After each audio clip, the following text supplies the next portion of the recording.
गॅजेटेर प्रमाणे जो जे आर निघाला त्याप्रमाणे स्थानिक चौकशी अहवाल घेऊन तुम्ही अर्ज दाखल करा. त्यांनी नाही दिल्यावर मी सरकारकडे बघतो. त्याच्यात खोडी तर सापडू द्या. जो जे आर निघालाय त्याप्रमाणे स्थानिक चौकशी अहवाल निघालाय. मराठा समाजाने ही गोष्ट खरं समजून घ्या. नुसतं गोंधळात राहू नका. हैदराबाद गॅजेटियर प्रमाणे जो जे आर निघालाय आणि त्या जे आर प्रमाणे स्थानिक चौकशी अहवाल निघाला. त्या स्थानिक चौकशी अहवाल सेतू केंद्रातून प्रत्येक घराघरातल्या मराठ्यांनी घ्या.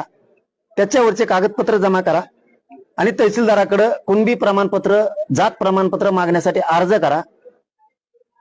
तुम्ही त्या अहवालाप्रमाणे कागदपत्र दिल्यावर जे आर प्रमाणे हैदराबादच्या गॅजेटियरच्या निघालेल्या जे आर प्रमाणे कागदपत्र दिल्यावर ते कस काय कुणबी प्रमाणपत्र देत नाहीत ते मी बघतो. तुम्ही आधी अर्ज करा राव लवकर. तुम्ही अर्जच नाही केले तर मिळणार कसं? मग मला त्याच्या जे आर मध्ये सुधारणा करायची का आणखीन काही बदल शासनाला करायला लावायचा आहे ते